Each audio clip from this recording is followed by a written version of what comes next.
another Salmonfly out of the Western Trout Fly Tying Manual Volume 2, the Jack Dennis, copyright 1980. We're going to do the Troth Salmonfly on this one. So, I've got a 3x long size 6 hook. The Jacqueline Salmonfly we did a 2x long because it was an extended body. This is not. So, 3x long.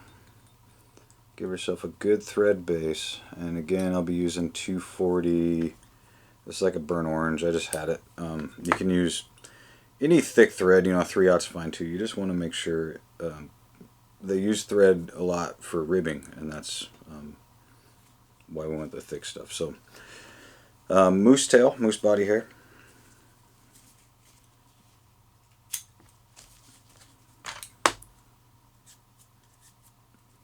So I got a bit, good little clump. Stack this up.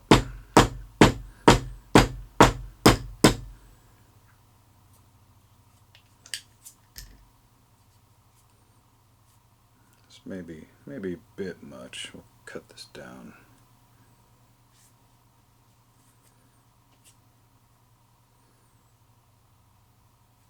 All right. The tail is going to be roughly the length of like the gap of the hook, right? So if you measure the gap of the hook, the tail is going to be, roughly that long. It's not like set in stone.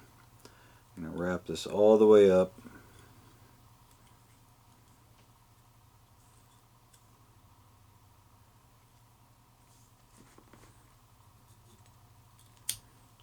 Trim our butts. And the reason I'm wrapping it all the way up is to keep this body as even as possible.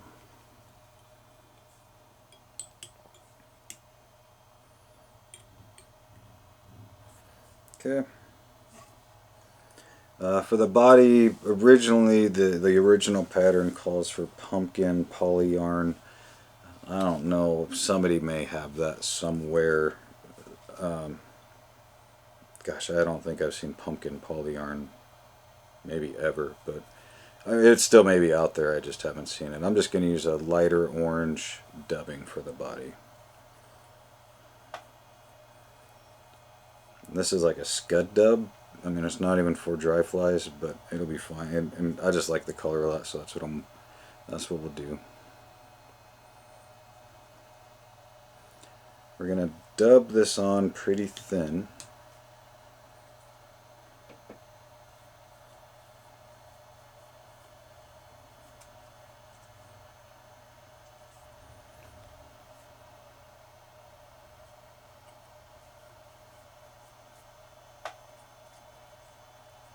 Okay.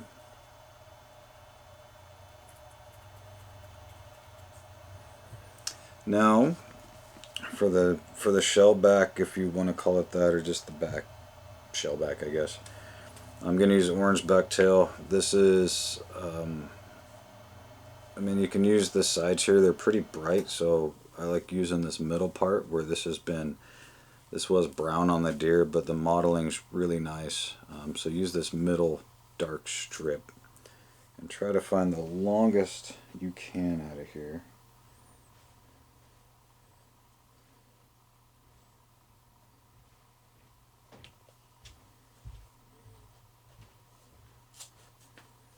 So I got a section, pretty long section. And this one I will stack because we're going to be tying it in by the tips.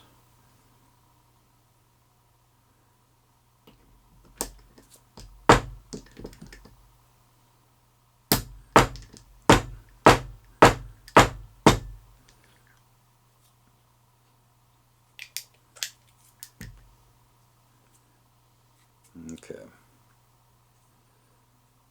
So grab the tips.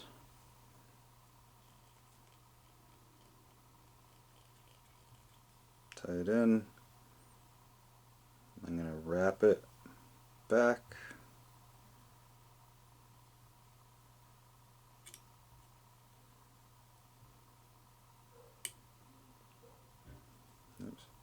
Alright, make one solid turn.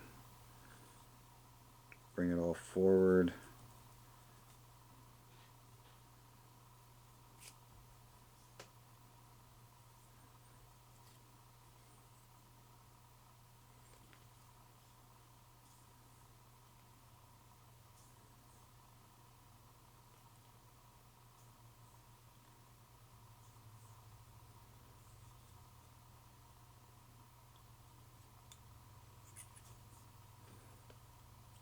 Alright, and that is our back. I probably could have gone a little further back.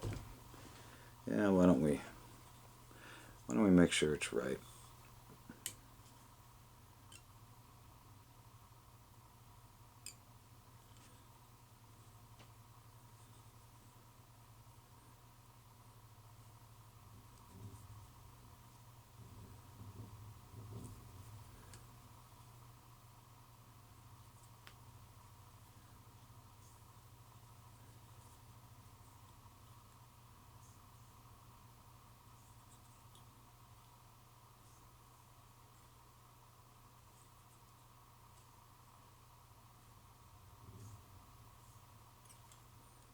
Okay, that's better.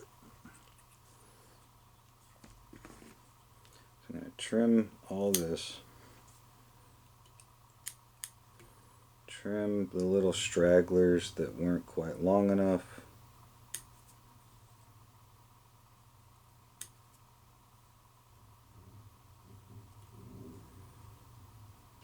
Oh, I can see you. It's going to bug me.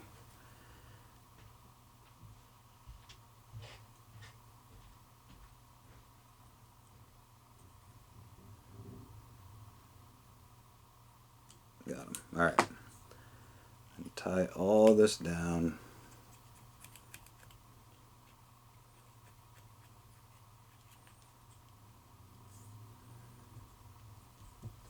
And then you should lacquer the back of this. So I'm just going to use some Loon.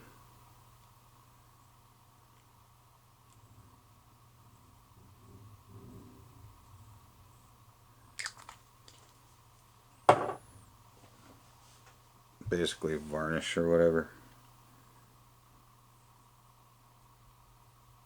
But I don't really want, I want the durability, but I don't want the sheen necessarily, so I'm just going to kind of put it, like tap it into the bucktail.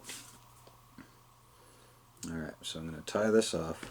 That was the 240. I'm going to grab I should have had this ready. The hot orange.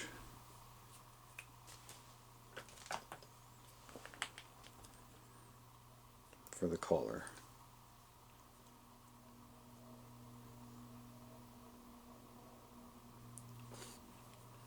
Alright, so tie on our hot orange. And this is now, I've stepped down, so this is 140. Not too often we're tying dry flies with 140 being the smaller of the two. Wing. Dark elk hair. This is bull. This is much darker than, you know, your standard like elk hair caddis. It's a lot longer. The Salmonfly elk hair grade works really well. We just want dark and coarse.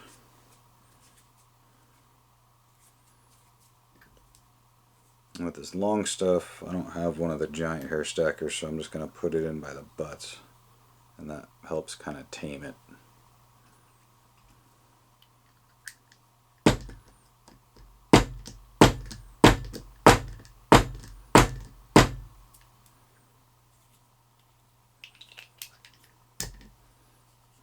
Okay.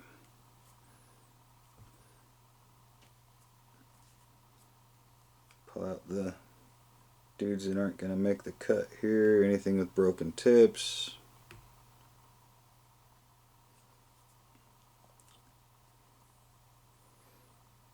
Okay, wing's going to be a little bit longer than the body. And I'm going to start with a loose wrap, real loose, and work my way back a little bit, and then we get into this second section down here. Angle cut it.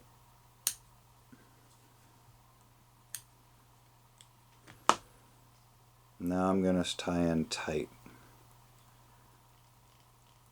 So the angle cut allows us to capture every single one of these tips and get a good lock of thread on them. Instead of whacking it at a 90, you get all the tips. And since we're wrapping the back of this loose, what the goal here is to get it to really not flare. And so we want it a little straight, you know what I mean? And so we don't want it to flare. And in order for that, we wrap tight here and then loose as we go up. And that loose will kind of keep it at bay. Overwing. It's just going to be some dyed. You can use the fluorescent bucktail as a marker. These are actually, they can be kind of tough to see, especially when you're used to just looking at chubby Chernobyls all day. But I think a lot of times they fish better because they float a lot lower in the water column. I suppose chubbies float really low, it's just that big wing, but I don't know, I think every fish on the rivers have been hooked by a chubby by now. Alright. Tie in our orange elk hair, trim these butts.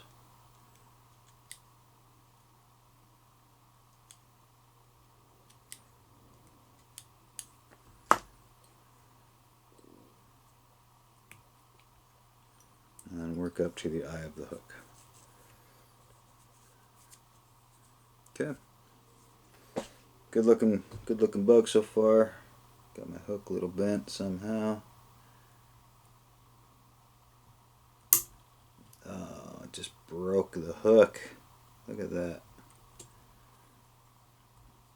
Wow. Good job, Tiemko. That's why I tie in Daiichi. Alright, well, might as well finish the fly. Actually, here. Redo. Let me get a different hook and we'll get back to this point. This sucks. Alright, we made it back to the same spot of the catastrophe. Got our wings in, so we're right back at the same spot. The head on this is going to be brown deer hair. Deer body, I should specify which deer. This is going to be brown deer body hair.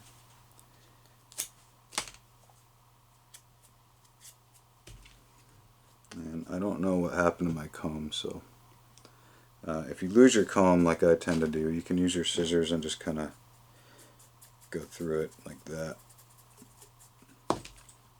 And that'll get a lot of the little, excuse me, fuzzies out, but not all of them, but I don't know where my comb is.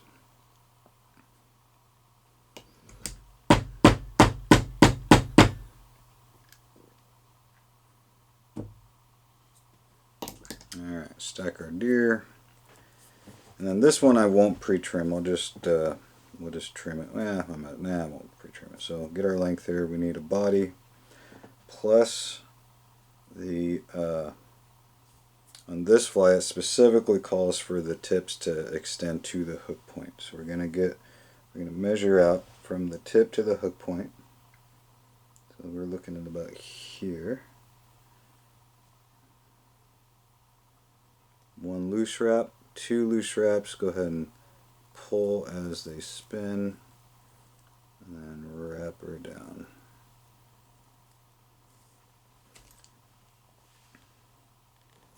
Come in and clip the butts. And this one felt like it was crowding the eye. I felt it kind of slide down. I had so much thread up here because of that 240.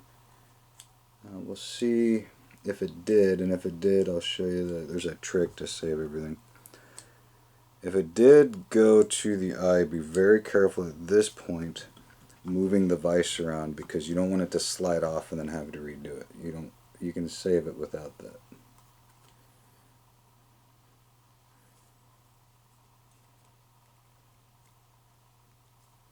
But if you're using a rotary vise, the more you turn it and flip it around, like if you do a full 360 with it, you've just either unwrapped your thread or wrapped one more wrap. But you want to be careful on which direction you rotate it, because you don't want to be unwrapping your thread.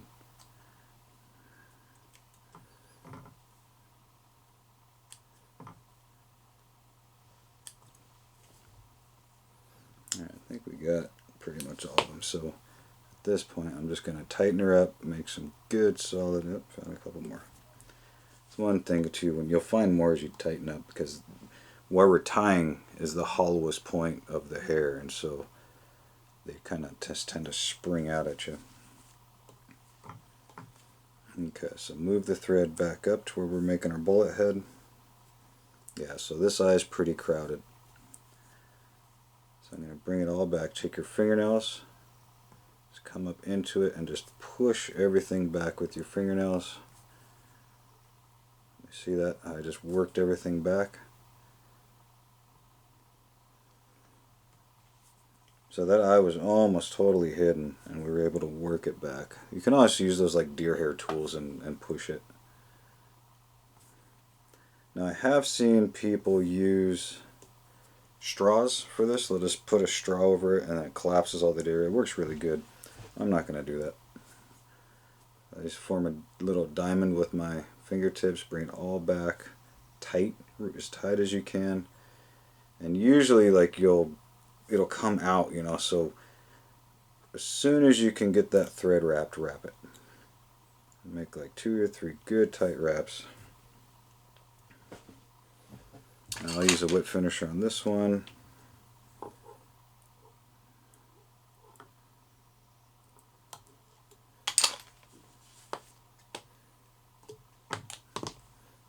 And then the original pattern actually calls for the top to be trimmed.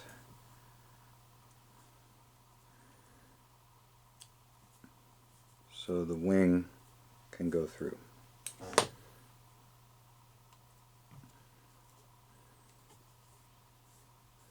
And there is your Troth Salmonfly.